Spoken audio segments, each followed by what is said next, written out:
మేడ్చల్ జిల్లా Ghatkesar excise PS పరిధి దమ్మాయిగూడలో పొడి గంజాయి విక్రయాలు జరుపుతున్న ఎండి నవాబ్ ఖాన్ 34 సంవత్సరాలు, షేక్ మహబూబ్ ఆలం 20 సంవత్సరాలు అనే ఇద్దరు అరెస్ట్. పరారులో తిరుపతి అనే మరో వ్యక్తి.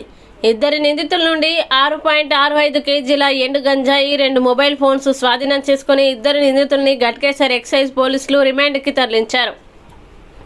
ఎక్సైజ్ పోలీసుల వివరాల ప్రకారం సమాచారం అందుకున్న ఎక్సైజ్ పోలీసులు దమ్మాయిగూడ ఓల్డ్ విలేజ్లో ఉంటున్న ఎండి నవాబ్ ఖాన్ A1 ఇంటిని వెళ్లి తనిఖీ చేయగా 230 గ్రాముల ఎండు గంజాయి దొరికింది. విచారణలో దమ్మాయిగూడ సాయినగర్లో ఉంటున్న షేక్ మహబూబ్ ఆలం A2 వద్ద 1 కేజీ కొనుగోలు చేసినట్లు ఎండి నవాబ్ ఖాన్ ఒప్పుకున్నాడు. ఎండి నవాబ్ ఖాన్పై గతంలో ముషీరాబాద్ ఎక్సైజ్ పిఎస్లో గంజాయి కేసు కలదు.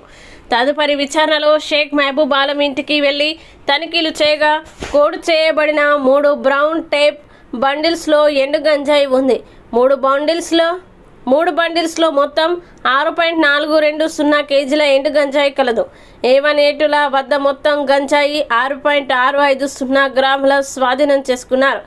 షేక్ మహబూబ్ ఆలం ఓ అటెంప్ట్ మర్డర్ కేసులు చెర్లపల్లి జైల్లో ఉన్నప్పుడు దొంగతనం కేసులో అదే జైలుకు వచ్చిన కాంపల్లి తిరుపతి A3తో పరిచయం ఏర్పడడం, తిరుపతి సులభంగా డబ్బులు గంజాయి అమ్మడం ద్వారా వస్తుందని తెలిపారు. విజయవాడకి చెందిన తిరుపతి సికింద్రాబాద్ అడ్డగుట్ట ప్రాంతంలో ఉంటున్నాడు. ఇద్దరు జైలు నుండి వచ్చాక అన్నవరంలో షేక్ మహబూబ్ ఆలంకి తిరుపతి కలిసి ఇచ్చినట్లు పోలీసుల విచారణలో తేలింది. 10 కిలోల ఎండు గంజాయి తెచ్చిన షేక్ మహబూబ్ ఆలం 1 కేజీ ఎండి నవాబ్ ఖాన్కి ఇచ్చాడు. మిగిలిన 9 కేజీలో గుర్తు తెలియని వ్యక్తులకి 3 కేజీలు అమ్మకాలు జరిపారు.